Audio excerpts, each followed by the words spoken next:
Look at me for a second, really look at me. Because what I'm about to say might sound simple, but it could change the way you see yourself forever. There was a time in my life when I would stand in front of the mirror and not recognize the person staring back, not because my face had changed, but because my belief had. I looked the same, but I felt smaller, quieter, unsure, like I had somehow lost the right to take up space in the world. And maybe you know that feeling, that heavy feeling in your chest when you want to try but your mind whispers, what if you fail? What if you're not good enough? What if they laugh? What if you prove all your fears right? So you stop, you hesitate, you play safe, you tell yourself tomorrow, next week, someday, and days turn into months, months turn into years, and suddenly you wake up wondering how you became a spectator in your own life, watching other people chase dreams you secretly wanted, clapping for their success while quietly questioning why you never even gave yourself a chance. And the painful part is not that you failed, the painful part is that you never tried because you doubted yourself before the world ever could. I remember the first time I wanted to step forward and speak up.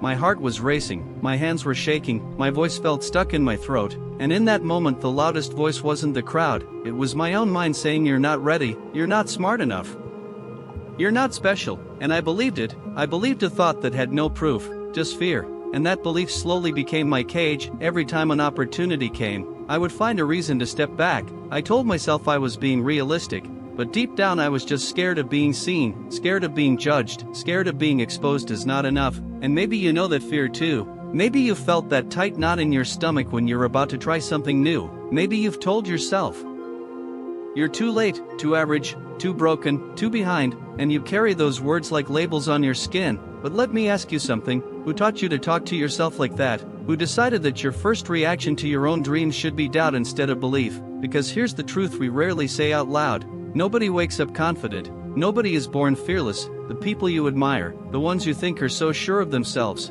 they felt the same fear, the same shaking hands, the same voice in their head saying don't try. The only difference is they didn't listen to that voice forever. They listened to it and then they moved anyway. And movement changes something inside you. The moment you take one small step, something shifts. The fear doesn't disappear, but it gets quieter, and your courage gets louder. I learned that the hard way, after years of hiding behind doubt. I finally took one small risk. Nothing dramatic, nothing perfect, just one honest step toward what I wanted, and I failed. Yes, I failed, and guess what? The world didn't end. Nobody laughed the way I imagined. Nobody wrote my name on a wall of shame. I just learned, and that learning felt painful, but it also felt alive. It felt like I was finally participating in my own story instead of reading it from the sidelines. And that's when I realized something powerful. Doubt is not a warning sign, it's a signal that you care.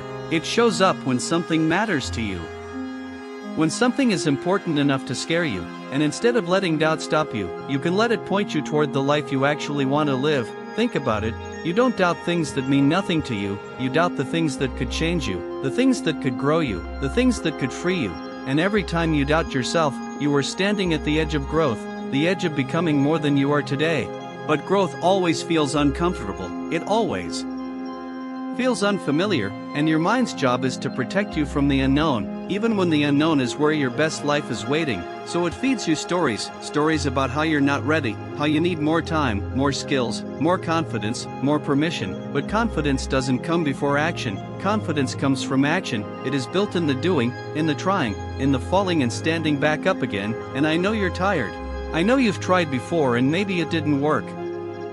I know you've been disappointed, maybe by others, maybe by yourself, and that pain makes you careful. It makes you hold back, it makes you build walls around your hope, because hoping and failing hurts. But you know what hurts more? Living a life where you never let yourself hope fully, where you never let yourself go all in, where you shrink your dreams so they fit inside your fear. That kind of life slowly drains you. It makes you feel empty even when everything looks fine on the outside. So, stop waiting to feel ready. Stop waiting for the perfect moment.